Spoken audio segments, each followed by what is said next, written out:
So, welcome to this press conference with the Prime Minister of Norway, Jonas Gahr Støre, and the Nobel Peace Prize laureate, Maria Corina Machado. First, we will open up for a short introduction, and then we will open up for questions. So, please, Prime Minister.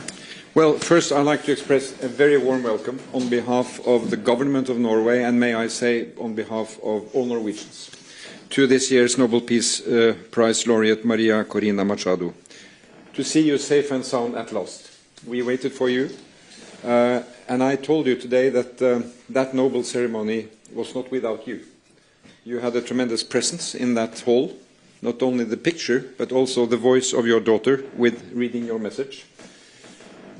And the dinner at the hotel yesterday, where we all kind of were counting down to see you arriving in Oslo, was an emotional moment, and I think it brought your message, your story, and your struggle for democracy very close to the Norwegian public. And that was a strong moment, but all the better to see you here, standing today. You are heartily welcome. The Nobel Committee makes its choice on every year's prize, based on interpreting the will of Alfred Nobel.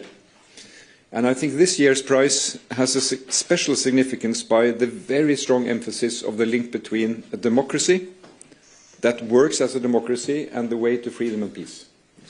Not only between nations, but in nations.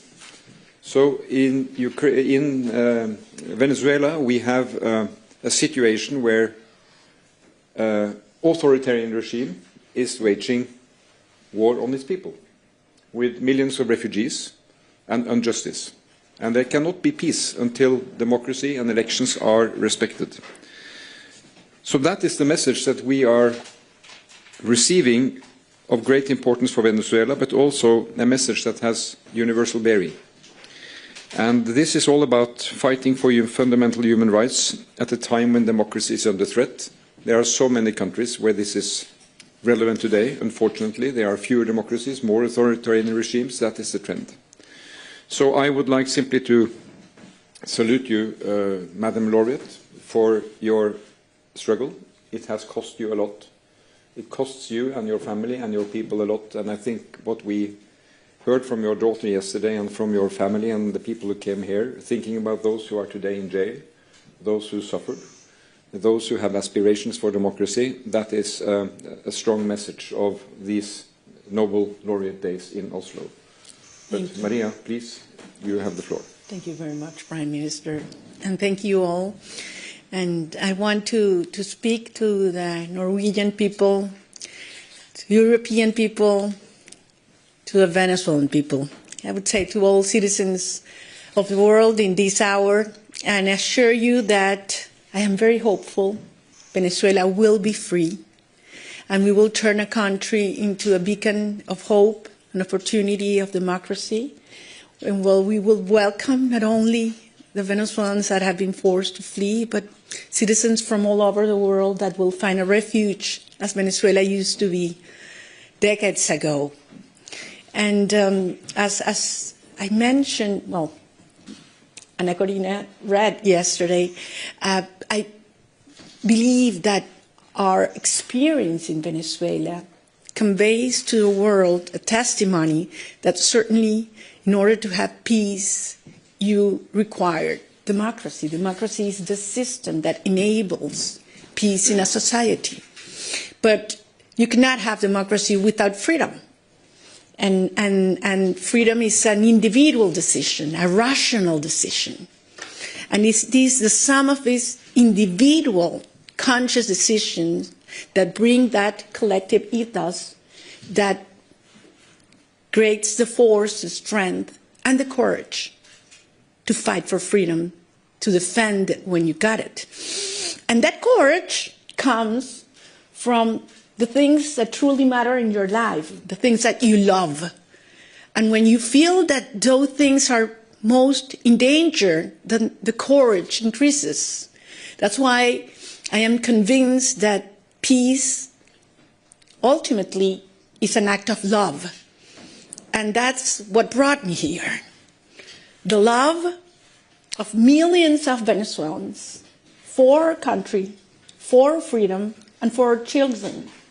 And I believe there's no other generation in the history of Venezuela that loves more freedom, our family, and our soul, our territory, the possibility of actually being in your homeland, in moving freely in your homeland, because we have lost that. And as I mentioned to you, the force that brought this country, our nation, together was this longing that we want our children back home. And we will not stop until they do that. And we give them a country in which they can live with dignity, with justice, and the responsibility that comes with freedom. So we have great admiration for Norway's institutions and democracy. We shared benefits that nature has given us, and we admire the way this society has used them on behalf of your people. Quite the contrary of what has happened in Venezuela. So we have to learn, and we have used Norway as an example several times during these decades. And believe me, we will turn Venezuela into that energy, technological, and democracy hub of the Americas. And we count on you. And I long for that day, and we will host all of you in a bright, democratic, and free country. And it's going to be soon. So thank you very much, and very honored and grateful to the Nobel Committee for this recognition to the Venezuelan people, to a great movement. I'm just one of that millions of people that form it. And I do believe it is a recognition to democracy as well. So thank you very much. Thank you. So then we open up for questions, and the first question comes from the Norwegian broadcaster TV2. So, Fares Shamdid from TV2 Norway. I have a question for you, Maria Corina Machado. You arrived just a few hours ago, and you got to reunite with your family in a very long time. How was that first meeting, and